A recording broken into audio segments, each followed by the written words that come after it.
I know we've talked about fasting a bit, we've talked about intermittent fasting, but we haven't talked about extended fasting yet.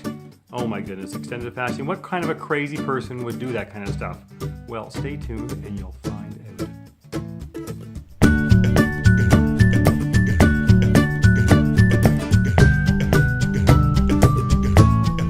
Hello and welcome back to Keto Fasting Life. So today we're going to have the third video in our series about fasting. Now we talked before about fasting in general, the different types, and then last video we talked about what they call intermittent fasting and all the various protocols that can go along with intermittent fasting. But essentially, we're all doing the same thing here. So today we're going to talk about what they call extended fasting. This is what most people think about when they hear the word fasting. They think, oh my goodness, you're going to not eat for 2 weeks or 3 weeks or a month or whatever you're going to do. And that is possible, but that's not only what it is. Essentially, what I call extended fasting is really anything beyond a day. So you can do 2 days, 3 days, 4 days, whatever you want to decide to do. The thing to know about fasting is there are benefits to it. Obviously, you're going to lose weight. If you're not going to eat, you're going to lose weight. That's one benefit. But people think that what's going to happen is they're going to be hungry. I mean, if you miss lunch, you get hungry. And if you miss dinner again, you're even hungrier. The theory is that the longer you go, the hungrier you get. And it's just this horrible, horrible thing. Nothing could be further from the truth.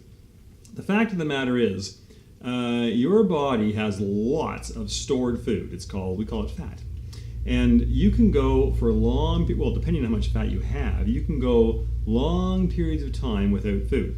The world record that we know of is well over 1 year without food. Now, it started at over 400 pounds, ended up down around 180.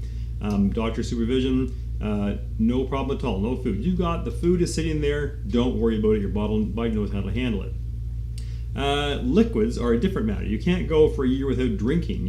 As you're fasting, you need to keep those fluids in your body, not just water, but you need to keep your electrolytes up too. So sodium, magnesium, potassium, those kinds of things. So a multivitamin is not a bad idea. Another great thing to drink while you're fasting is broth of some sort, because broth, although it has very few calories or anything in it, has lots of those nutrients in it. So that can be a very helpful thing to do. So what some people do is they will just have water and they'll put a little bit of sea salt in it, or the Himalayan pink salt, which is fantastic, which really helps you out.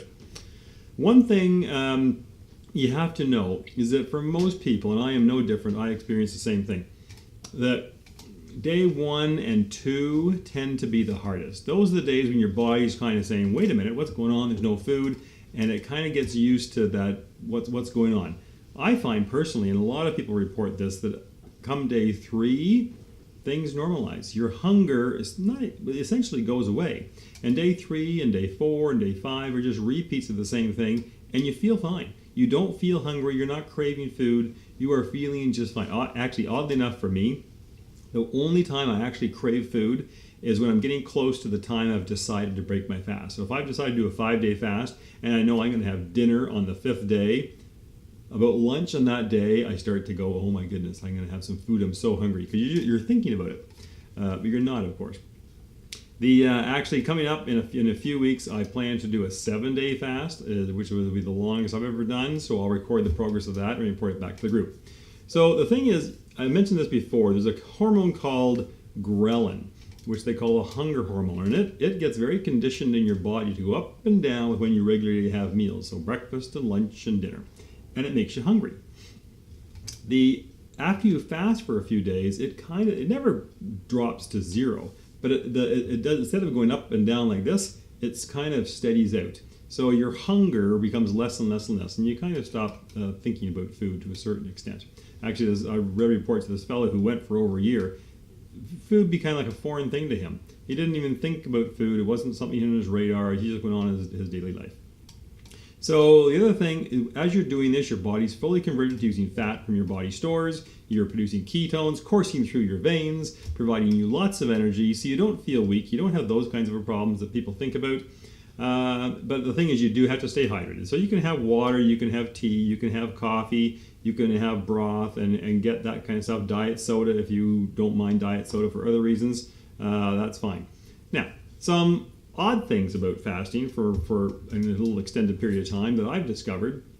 Number one, don't get grossed out on me here, you still poop. Not on a regular basis like you used to, but you still do, and you think, hey, where's that coming from? I'm not putting anything in. Well, there is still stuff in your body, and as you're fasting, your body is getting rid of things that you're kind of a cleanse, if you want to call it that.